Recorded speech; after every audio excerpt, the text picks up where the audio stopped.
Okay, down but not out. Perhaps that's how you would want to explain today. But no taking away from the fact that over the last few days, it's now been a slow grind on the index and, of course, a painful fall in the mid caps. This is Closing Bell. I'm Anuj and with me is Surabhi. Hi, Surabhi. Good afternoon. Good afternoon, Anuj. I was just looking at the intraday low of Friday, 10,620. I mean, I don't know if that's any solace that we didn't breach that level. But as you're saying, it's been weak from the word go. Once again, big stocks like Reliance, ITC, HDFC Bank, they're not participating. So where does it leave us? I think, there's a bit of an eerie similarity to Friday's trade. We had a gap up. Today we didn't have that kind of a gap up, but a reasonable degree of, uptick in the morning. Getting sold into the market making lows of the day almost at the same time, somewhere around noon time. That is when, the market made low on Friday as well. The one difference is that on Friday we had a sharp pullback from that low. Today there's been a pullback, but all you can say is that we're not breaking the lows. That's all you can say, Surabhi. This is a weak market, and if you have pullbacks which last for this long, right? If you consider Friday's pullback, essentially that's been sold off, right? So that way it's a bit of a weak market. I think what's also not helped today is that you've seen some of the IT stocks also participate on the way down. What is interesting though is that there's at least some bit of buying which is there in a couple of stocks and making a comeback. Britannia, for example, I think for me really is the stock of the last 2 or 3 hours. The way that stock has come back after falling one way from its highs all the way down to 27.70. I think look at that. So there's some buying interest at lower. I think we've reached a stage where at least in consumption stocks, Bata is one stock which keeps on seeing buying. Today also made a new lifetime high.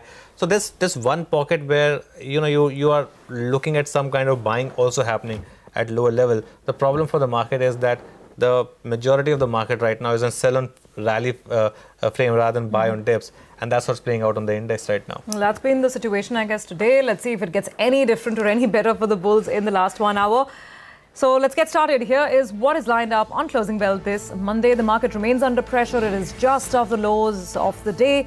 Weakness seen in TCS, Reliance and ITC, with Axis Bank and Bharti Infratel moving on the upside this afternoon.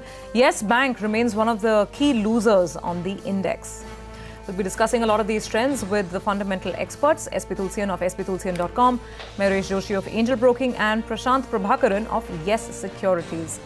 Now, with the market continuing its slide for the 7th consecutive session and no sign of buying really returning to mid-caps, how should you look at portfolio positioning and what is the viewpoint at PPFAS Mutual Fund? We ask Ronak Omkar, who manages money at that fund. He's an alpha manager of the day. And of course, along with that, as always, lots of trading ideas coming your way with Ashwini Gujral and Mitesh Thakkar. Okay, as we speak, by the way, there's a second round of buying which is happening in some of the beaten down ADAG names. Just pull out Reliance Infra. The last 5-minute chart is quite interesting. There's some bit of buying which is resuming. That initial rally was sold into, but once again, there's some bit of buying on that stock. And I think even Reliance Capital. But Ashwini and Mitesh with us for closing strategies. Good afternoon. Ashwini, you're making this point at 1:30 that we have defended Friday's low and perhaps that could lead to a last hour short covering. Is that still your base case? And what would be your stock calls now? See, the issue with that is that large stocks are continuing to fall like TCS, Reliance. So while everything is similar to Friday, but the problem is the short covering is not. And if at 10,650 large stocks are getting sold into, that means the buying at those levels is now getting weaker. And maybe if not today, in a couple of days, 10,650 may finally get taken out because this kind of short covering will not scare any bear. In fact, they will start to come harder at even lower levels because they know that once 10,650 goes, then you have lower levels to come in. Let's give the market a chance of defending 10,650. Maybe tomorrow is a different day.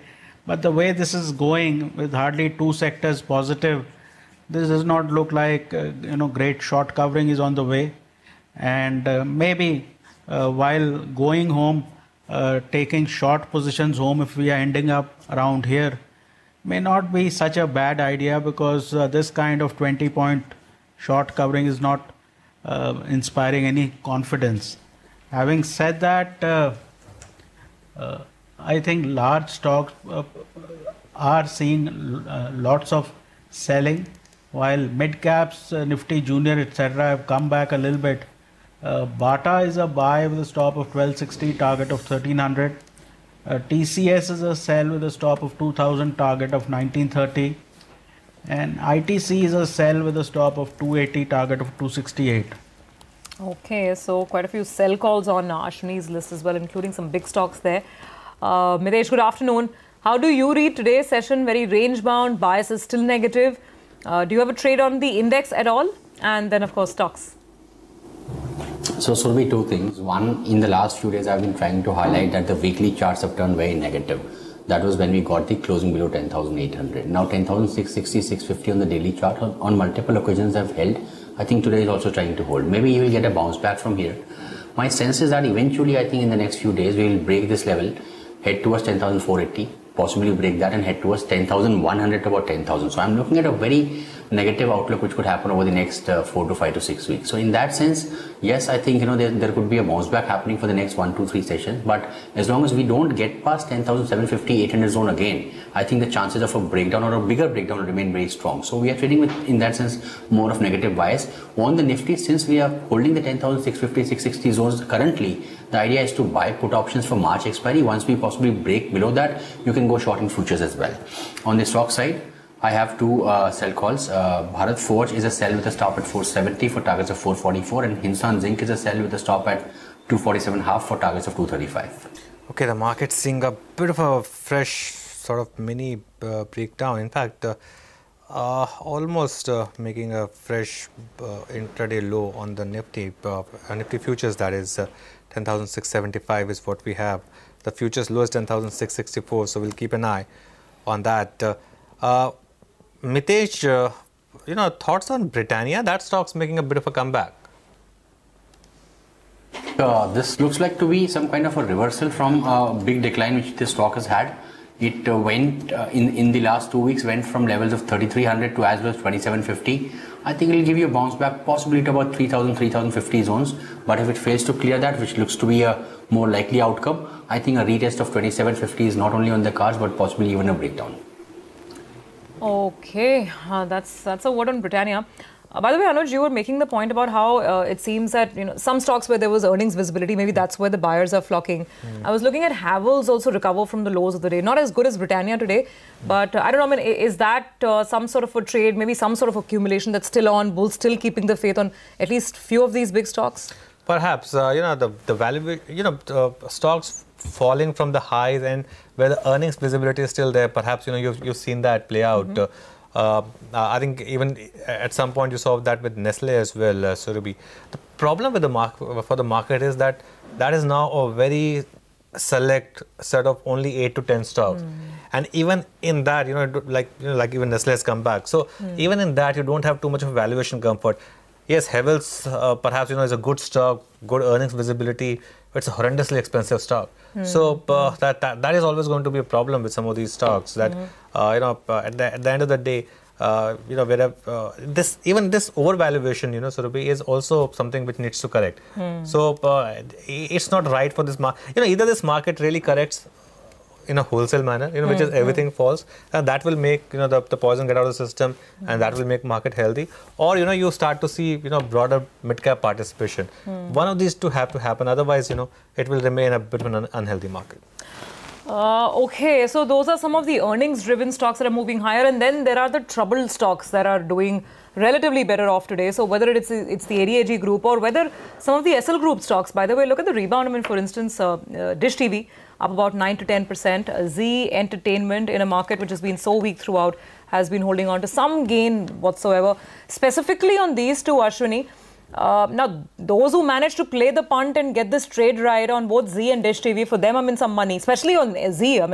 It's off some 40-50% of the lows of the year. Is there still a trade left on this Z Entertainment rebound? See, the best ways to trade these sort of controversial promoters and controversial stocks, etc., because you don't know what are they hiding, what's going to come out tomorrow, is when they fall 35%, that is the time you buy it. Even if it comes back 50%, that's fine. But after this sort of rebound, I think if you have these stocks, just get out.